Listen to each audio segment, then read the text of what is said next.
안녕하세요. 만나서 반갑습니다. 근데 아쉬움이 많이 있죠. 사실은 우리가 대면에서 강의하도록 되어 있었는데 교육부에서 초중고 학생들 4월 6일 날 개강으로 변경을 하다 보니까 각 대학들도 정부의 정책에 부응을 해서 한 주간 더 원격 강의를 진행하도록 한 것 같습니다. 사실 저도 여러분들과 이렇게 보고 싶고 그래서 대면에서 강의 했으면 얼마나 좋았을까 이런 아쉬움이 있는데 다음 주에는 우리가 이제 대면 강의를 하도록 되어 있으니까 기쁜 마음으로 원격 강의 또 시작하도록 하겠습니다. 무엇보다도 여러분들이 이제 원격 강의를 저도 처음이고 여러분들도 이제 처음이지만 그만큼 우리가 원했던 그런 충분한 그런 강의 효과가 좀 많이 이제 삭감된 부분도 있지 않을까. 그래서 여러분들 마음속에 혹이라도 이런 걸로 인해서 또 상처받은 분들이 계실지도 모르고 그런 일이 있었다면 본의 아니게 어떤 급변하는 이런 정세에 따라서 진행된 거니까 그럼에도 불구하고 여러분들이 잘 이해를 해주시고 또 원격 강의를 경청을 해주신 점에 대해서 감사하다는 말씀과 또 미흡한 부분에 대해서는 송구하다는 그런 말씀을 드리고요. 또 대면 강의가 있을 때 또 여러분들의 질문을 통해서든 또 제가 이제 전달 과정에서 좀 미흡했던 이런 부분들에 대해서 간략하게 이렇게 보충하는 이런 시간들도 갖도록 하겠습니다.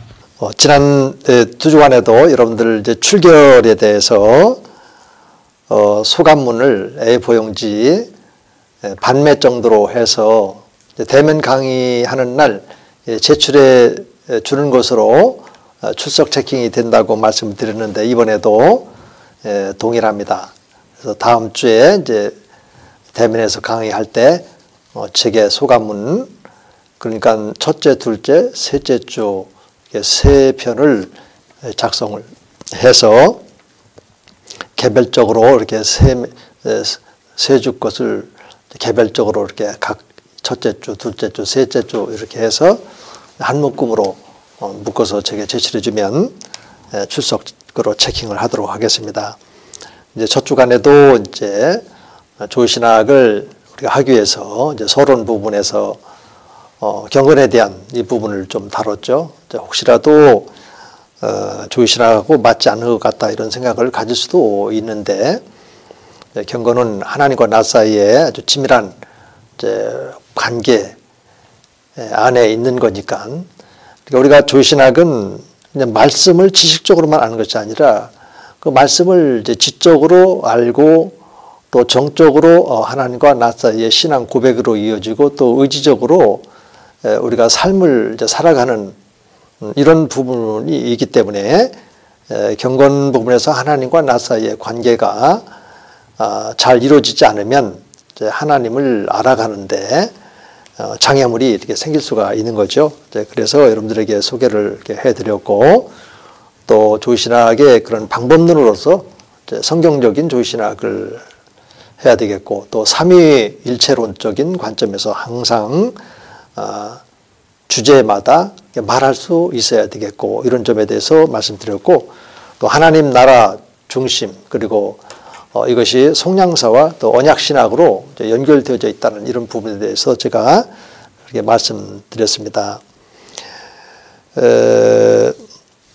오늘은 우리 이제 조신학도들이 이제 갖춰야 될 기본 경건이 있는데 간단하게 앞서서 이제 말씀드렸기 때문에 다루고 그리고 이제 복음이란 이제 무엇인지 이 부분에 대해서 다루면서 이제 조신학의 중요성 본격적으로 이제 조신학의 주제 안으로 지금 이제 강의가 이제 진행이 되는데요. 자, 조신학도들이 갖춰야 될 이제 기본 경건으로서는 하나님과 인격적인 그런 그 체험이 당연히 있어야 되겠죠. 그래서 인격적인 만남의 그런 그 체험이 있어야 되겠다라고 하는 것입니다. 우리가 이제 앞으로 이제 조의신학을 해 나가면서 이 부분이 얼마나 중요한지 그런 것을 알게 되어져요. 예컨대 우리가 구원만 하더라도 요한복음 1장 12절에 보면은 영접하는 자, 곧 그 이름을 믿는 자는 하나님의 자녀가 되는 권세를 받게 되어졌죠. 이 하나님의 자녀들이 이제 요한복음 3장 그 5절로 가면 물과 성령으로 거듭나서 이제 하나님의 다스림, 다시 말해서 하나님의 나라에 들어갔다. 이렇게 말씀으로 이어지면서 요한복음은 이제 구원을 영생, 영원한 생명으로 표현하기 때문에 영원한 생명을 우리가 얻었죠. 그런데 또 요한복음 이제 17장 그 3절로 보면은 영생은 하면서 참 유일하신 하나님과 그가 보내신 아들을 아는 것이 영생이다. 이렇게 되어 있거든요. 그러니까 우리가 이 조신학을 통해서 하나님의 존재를 알고 또 그분의 계획을 알고 또 성품을 알고 또 뜻을 이제 알아가는 부분이기 때문에 하나님과 나 사이의 인격적인 만남 이 부분에 대해서는 상당히 중요한 의미를 갖는 것이죠. 아브라함도 하나님을 인격적으로 만났기 때문에 아브라함에게 어떤 마음들이 생겨나게 되냐면 하나님께 대한 전적인 신뢰감, 하나님이 말씀하신 것을 마음으로 믿고 바로 이렇게 순종하고 그래서 아브라함에게 이제 복의 근원이 되고 또 믿음의 그런 조상이 되고 또 모세도 그렇고 여호수아도 그렇고 뭐 성경에 나타나 있는 하나님과 함께 신앙의 발걸음을 걸었던 이분들의 특징은 하나님과 인격적인 만남이 있어요. 항상 날마다 하나님과 교제 사귐을 이렇게 갖게 되어지고 또 하나님이 말씀하시면 거기에 반응을 하고 또 믿음의 순종을 보이고 이런 사람들을 통해서 하나님께서 우리들에게 진리의 말씀을 이제 전해주셨기 때문에 오늘 우리들도 그런 인격적인 만남이 필요하다라고 하는 거죠. 자, 바울 같은 경우도 바울이 기록을 한 이 서신서 13개의 그런 서신서를 보게 되면 오늘날로 이제 조직신학적인 그런 내용들이 참 많습니다. 다시 말해서 이제 하나님의 진리의 말씀을 이제 조직적으로 우리가 이해할 수 있도록 기록을 했거든요. 그렇다면 바울은 어떤 사람입니까? 그 가말리엘 가문에서 율법을 배웠던 상당한 구약 성경에 대한 지식이 있는 분 아니겠습니까? 그렇지만은 바울이 진정한 하나님과의 인격적인 체험은 다메섹 도상에서 부활하신 예수 그리스도를 만나고 또 내주하시는 성령의 인도하심을 따라 사역을 하면서 하나님과의 그런 인격적인 만남이 지속이 되어졌고 이런 것들은 이제 신약 성경 바울 서신을 보게 되면 구구절절에 그런 말씀들을 우리가 찾아낼 수가 있는 것이죠. 그다음에 이제 두 번째로 이제 성경을 통한 이 하나님의 이 말씀이 이 생명의 말씀으로 체험되어지는 이런 것들이 좀 필요하겠습니다. 다시 말해서 말씀을 여러분들이 다독을 하고 또 정독을 하면서 말씀을 통해서 깨달음이 있고 또 진리를 알아가고 또 우리들의 그런 그 삶이 변화되어지는 이런 것들이 이렇게 있을 때 하나님과의 관계가 열리니까 앞으로 전개되어질 그런 조직신학의 그런 말씀의 내용들을 우리가 폭넓게 그러면서 또 아주 우리 마음판에 깊이 새길 수 있는 그런 동기를 가져다 주니까 그런 두 가지를 제가 여러분들에게 말씀을 드렸습니다. 그러므로 매일매일의 그런 삶 속에서 여러분들이 이제 하나님을 구하고 또 하나님과 그 관계 속에 있어야 되겠고 그리고 성경 말씀을 여러분들이 많이 이제 읽어야 된다라고 하는 겁니다. 이런 것이 선결되지 않고는 조의신학을 단순한 그냥 이렇게 지식적으로는 가능하지만 이것이 내 삶을 변화시키고 또 삶을 변화시켜야 될 어떤 성도님들을 우리들에게 맡겨줬을 때 거기서 이제 목회 사역과도 연결되는 아주 중요한 부분이기 때문에 좀 강조를 이렇게 해봤고요. 세 번째로 이제 복음에 대해서도 우리가 잘 알아야 됩니다. 일반적으로 복음이 무엇이냐라고 물었을 때 이것도 참 선뜻 말이 나오지 않는 이런 경우들이 참 많이 있죠. 그래서 일반적으로 이제 성도님들 가운데 복음이 무엇이냐 말하면 이제 그것은 이제 뭐 풀어서 이제 복음, 복된 소식, 뭐 이렇게 굿뉴스 뭐 이런 방식으로 표현을 하는데 그럼 뭐가 굿뉴스냐 이렇게 묻게 되어지면 그것 또한 역시 쉽게 잘 나오지 않죠. 일반적으로 이제 복음하면 이제 예수님이 생각이 나니까 예수 그리스도가 복음이다 이렇게 말하는 경향들이 참 많습니다. 맞습니다. 그렇지만은 온전한 그런 그 복음이 무엇인지에 대해서 우리가 알기 위해서 성경 말씀 두 곳만 찾으면 됩니다. 첫째로 이 성경에 나타나 있는 이 복음의 정의가 무엇인지 우리가 알아야 되는데 이사야서 52장 7절에 보면은 좋은 소식, 굿뉴스 나와 있잖아요. 좋은 소식을 가져오며 평화를 공포하며 거기에 또 이제 복된 좋은 소식, 이제 복된이라는 말이 이렇게 첨가가 됐죠. 그래서 복된 좋은 소식을 가져오며 구원을 공포하며 시온을 향하여 이르기를 네 하나님이 통치하신다 하는 자의 산을 넘는 발이 어찌 그리 아름다운고. 이 말씀 보면은 복된 좋은 소식이 뭐냐면 구원 공포하고 하나님이 통치하신다. 예수 믿고 구원받잖아요. 그럼 우리가 하나님 나라에 들어간다는 겁니다. 지금까지는 대다수 우리가 예수 믿으면 구원받는다 이 차원에서 끝나는 경우가 많았는데요. 예수 믿고 구원을 받으면 관계가 회복됐기 때문에 하나님의 통치 안으로 다스림 안으로 들어가는 겁니다. 그래서 이제 요한복음 1장 12절로 끝나는 것이 아니라 요한복음 또 3장 3절에서 5절 말씀 물과 성령으로 거듭나면 하나님 나라에 들어가고 이렇게 연결이 되어지고 3장 16절로 또 연결되어지는 겁니다. 하나님이 세상을 이처럼 사랑하사 독생자를 주셨으니 이는 저를 믿는 자마다 멸망치 영혼 이런 말씀이 이렇게 있고 또 우리가 믿어 구원받으면 하나님 나라에 들어간다. 이런 말씀들을 우리가 명제적으로 좀 이해를 하기를 원한다면 디모데후서 디모데후서 2장 18절인가요? 제가 지금 혼돈이 오는데 네. 그런 그 말씀에도 보면은 구원과 하나님 나라하고 이렇게 연결되어 있기도 하고 또 누가복음 같은 데도 보면은 또 그런 말씀들이 이렇게 있거든요. 그래서 우리가 구원받으면 하나님 나라에 들어가는 겁니다. 그래서 우리가 현재 하나님 나라에 여러분들도 지금 들어가 있거든요. 하나님의 다스림 안에 지금 들어가 있다고요. 그게 하나님의 자녀예요.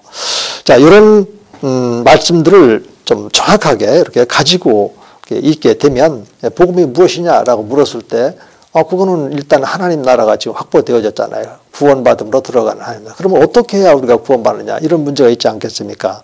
그래서 누가복음 2장 10절 11절에 가면 천사가 이르되 무서워하지 말라 보라 내가 온 백성에게 미칠 큰 기쁨의 좋은 소식. 여기도 좋은 소식이 있죠. 근데 앞에 이제 큰 기쁨이라는 말이 붙어 있는 것을 보게 됩니다. 그래서 오늘 다윗 동네에 너희를 위하여 구주가 나셨으니 곧 그리스도 주다. 여기서 구주, 세이비어가 나와 있고 그 다음에 곧 그리스도 주.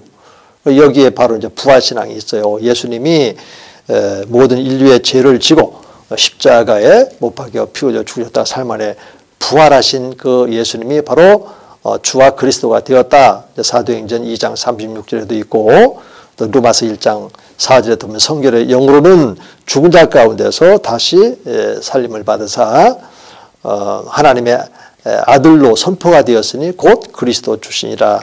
이런 말씀이 이렇게 나와 있거든요. 그래서 이 복음이라고 하는 것은 이렇게 모든 인류의 죄를 지고 십자가에 못 박혀 죽었다 삶 안에 부활하신 예수 그리스도를 믿음으로 구원받아 하나님 나라에 들어갈 수 있다. 여기까지가 구약과 신약을 통틀어서 말하고 있는 복음의 올바른 정의다. 이렇게 볼 수가 있는 겁니다.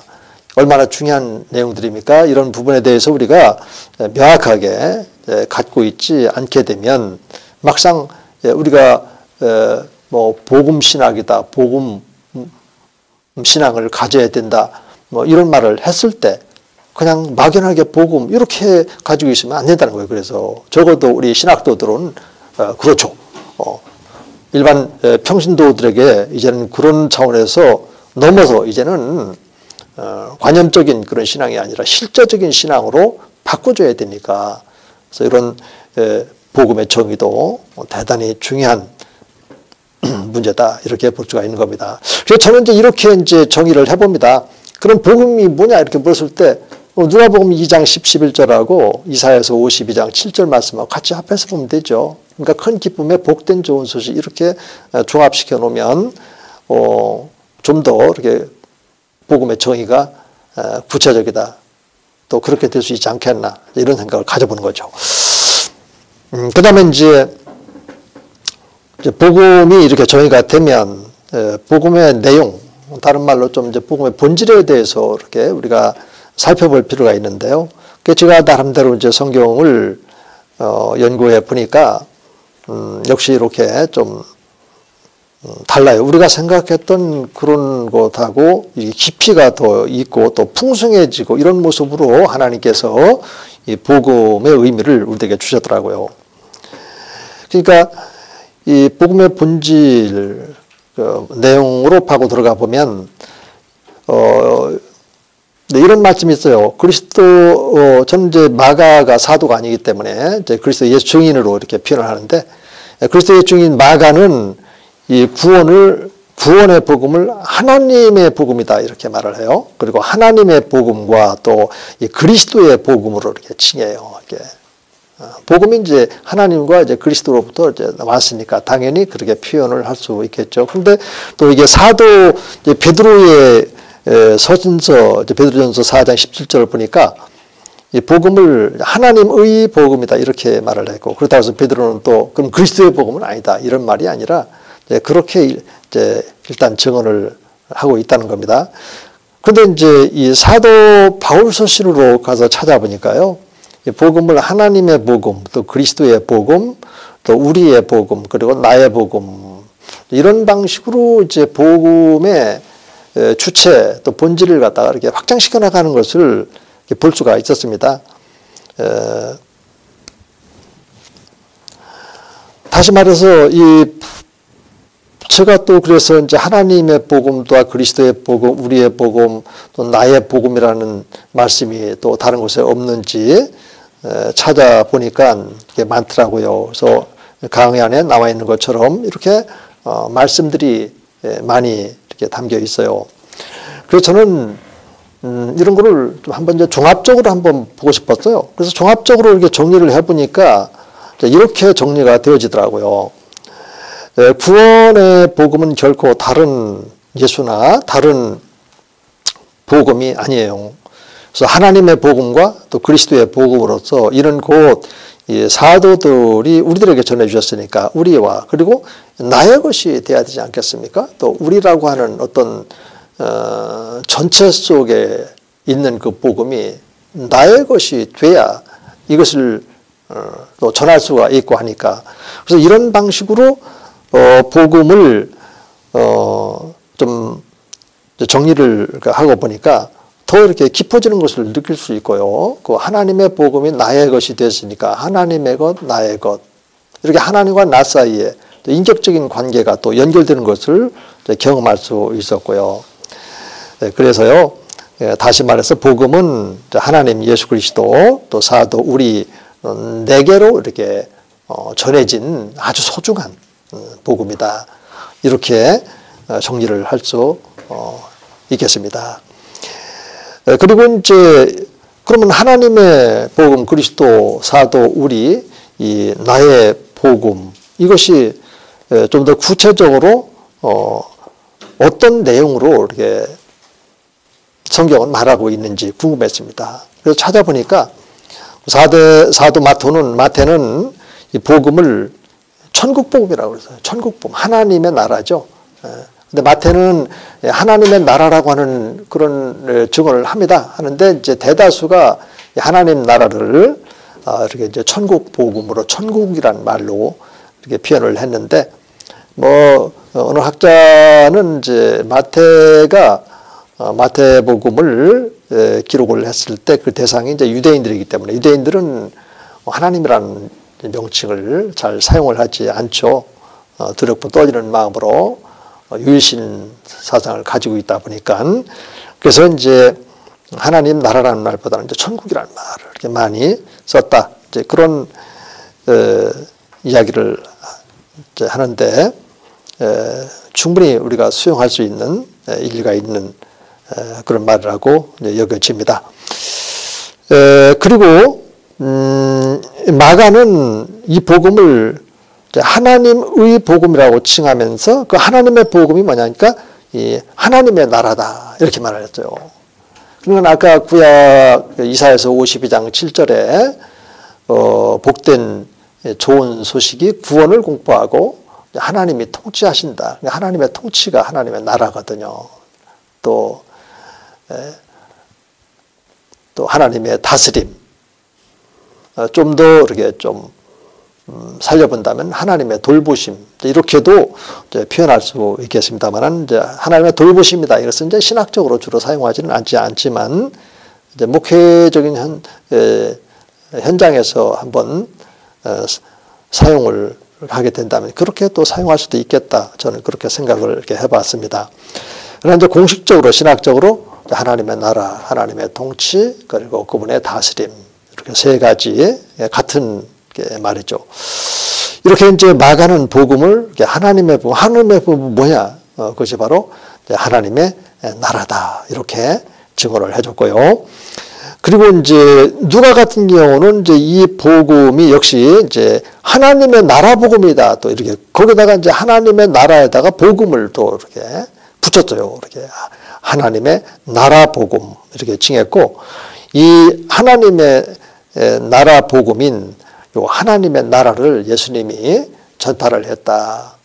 이런 식으로 증언하고 있어요. 그러니까 복음서를 동시에 같이 이렇게 비교해서 보면은 뭔가 이렇게 하나님의 나라가 좀 영역이 확장되어져 가고 좀 다양한 표현을 통해서 이 하나님의 나라에 대한 그 이해의 폭을 우리들에게 넓혀주고 있는 그런 모습을 이렇게 볼 수가 있는 겁니다. 사도 요한은 이제 하나님의 나라라는 표현을 쓰지는 않고요. 내 나라라고 하는 다시 말해서 그리스도의 그런 나라에 대해서 이렇게 표현을 그렇게 했는데 보세요. 어떤 특별한 이유라기보다도 요한복음 같은 경우는 이제 예수님 자신이 하나님 되심을 이렇게 중심적으로 다루고 있고 또 누가복음 22장 28절부터도 보면은 아버지께서 나라를 나에게 맡기셨다 이런 말씀이 이제 증언되어져 있어요. 그리고 또 요한복음은 아버지께서 부내심을 받은 자 예수 그리스도 이분이 바로 메시아 이분이 바로 또 하나님 이런 부분에 대해서 강조점을 두고 있는 복음서가 바로 요한 복음서거든요. 그래서 요한 복음서를 보게 되면 그렇게 표현이 되어 있고요. 그래서 하나님 나라가 빠져 있다 해서 그런 것을 우리가 달리 본다든지 하는 것은 바람스럽지 않다. 이렇게 말할 수 있고 그 다음에 이제 사도 베드로는 복음 하나님의 복음이라고 칭하고 예수 그리스도의 부활을 전했고요. 또 안수 집사로 세움받았던 빌립은 이 사도행전 8장 12절에 보니까 이제 하나님 나라와 예수 그리스도의 이름을 이렇게 전했다. 이런 말씀이 나와요. 그러니까 앞서서 이제 이 복음의 정의에서도 누가복음에 있는 2장 10절 11절 말씀과 또 이사야서 52장 7절 말씀을 통해서 종합해 보니까 복음은 하나님 나라 그리고 우리 주 예수 그리스도 다시 말해서 부활하신 그 예수 그리스도 이렇게 정리가 되었던 것처럼 이렇게 이제 사도행전에 오면 안수받은 빌립 집사의 사역을 하나님 나라와 예수 그리스도의 이름을 전도했다. 이렇게 정리가 되어서 증언되고 있다는 겁니다. 그리고 이제 사도 바울로 오면은 좀 더 이렇게 구체화되어지죠. 그래서 구체적으로 복음을 하나님, 그리스도, 우리 그리고 나의 복음으로 증언을 하면서 이 종합적으로 이 복음을 하나님 나라와 주 예수 그리스도에 관한 모든 것을 전하였다. 전하고 가르칠 때 금하는 자가 없었다. 이런 말씀이 이제 사도행전의 맨 마지막 절, 28장 31절. 그러니까 사도행전의 결론이라고 볼 수 있어요. 결론에 그렇게 나오는 겁니다. 그럼 사도행전의 서론이라고 볼 수 있는 1장 그 2절, 3절에 보면은 우리 예수님께서 부활하시고 40일 동안 하신 행적에 대해서 누가가 증언을 했지 않습니까? 그 증언 내용도 보면은 우리 예수님께서 부활하시고요. 그 40일 동안에 하나님 나라 일을 말씀하셨다고. 하나님 나라에 대해서 말씀을 하시고 또 친히 예수님이 부활하셨다고 하는 부활에 대해서 이렇게 증거했다고 그랬습니다. 이 부분이 바로 이게 복음입니다. 복음. 단순한 예수님만이 복음이 아니고요. 예수님을 믿음으로 들어가는 그 하나님의 믿음으로 구원받아 하나님 나라에 들어가는 여기까지가 복음인 것을 말씀을 통해서 알 수가 있고요.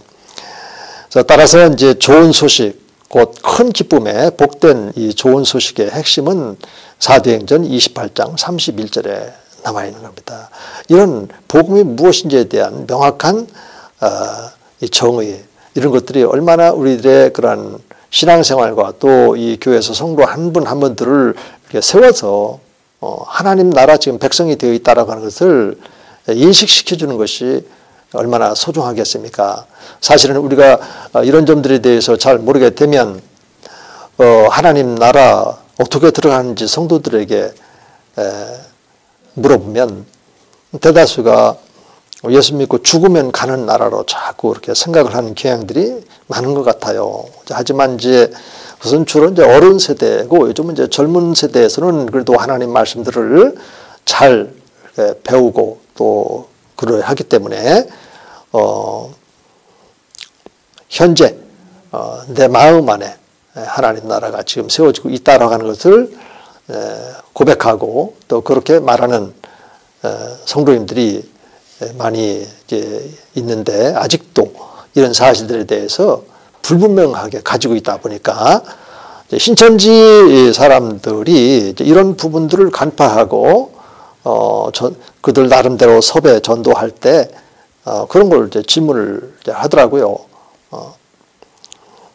하나님 나라 천국은 오는 겁니까? 가는 겁니까? 이제 이런 방식으로 해서 접근을 이렇게 하고 또 많은 성도님들이 이런 부분에 대해서 올바른 답을 제시하지 못하고 이런 데서 이제 그쪽으로 넘어가는 경우도 이제 있고요. 그래서 우리가 조신학을 잘 하기 위해서는 이런 개념 하나하나를 올바로 성경 말씀을 근거로 해서 이제 갖는 일부터 시급하게 요구된다. 이렇게 볼 수 있겠습니다. 그래서 이제 사도행전 28장 31절에 있는데 이것은 그냥 갑자기 등장하는 그 말씀이 아니고 예언 그런 것, 또 성취 이런 과정을 거치고 또 침례 요한도 하나님의 말씀이 떨어져야만 침례 요한도 사역을 하기 때문에 빈들에 있었죠. 빈들에 있을 때 하나님의 말씀이 떨어졌는데 그 말씀은 마태복음 3장 1, 2절에 있는 것처럼 회개하라. 천국이 가까이 왔다. 우리 예수님께서도 그런 말씀을 하신 거죠. 하나님 나라에 대해서 그렇게 강조를 했어요. 예수 믿고 구원 받으면 그 하나님 나라에 들어간다라고. 여기까지 우리가 가져야 되는데 동전의 양면과도 같은 구원과 하나님 나라가 이게 연결되어 있는데 이런 부분에 대해서 놓치고 있는 부분이 있다는 겁니다. 그래서 또 제가 또 이렇게 말씀을 더 찾아봤어요. 그래서 예수님의 12제자 선택하시고 그 목적에 대해서도 뭐 마태복음에 또 3장이나 10장 같은 데 나와 있고 또 마가복음 3장 또 누가복음 9장 10장 이런 데 보면은 예수님이 12 제자를 사도로 세우셨을 때 그 목적도 보면은 이렇게 하나님 나라를 전파하고 또 하나님 나라를 세우기 위해서 또 병든 자들을 고치고 귀신을 내쫓는 이런 능력도 주어서 전도 현장으로 이렇게 발송도 하고 이런 말씀들이 있지 않습니까? 그리고 이제 사도들은 아까 말씀드린 것처럼 사도행전에서 그렇게 집약적으로 하나님 나라 그리고 우리 주 예수 그리스도, 성경에서 우리 주 예수 그리스도는 십자가에 못 박혀 죽으시고 3일 만에 부활하신 예수 그리스도를 주 예수 그리스도, 우리 주 예수 그리스도 그렇게 표현을 하는 것이고요. 그 집사들이나 또 친시민들 누가 보면 10장 같은 데도 보면 이렇게 또 모든 이제 믿는 자들에게 따른 이런 표적도 이렇게 주어지면서 이 큰 기쁨에 복된 좋은 소식이 이렇게 예언 성취가 되어져서 내려오고 있다라고 하는 것을 이렇게 알 수가 이렇게 있습니다. 시간이 가까이 되어져 가기 때문에 간단하게만 말씀드린다면 우리가 조신학도들이 갖춰야 될 조건들은 이제 타인을 또 좀 이렇게 동일시할 수 있는, 동일할 수 있는 이런 인격 이론들도 참 필요합니다.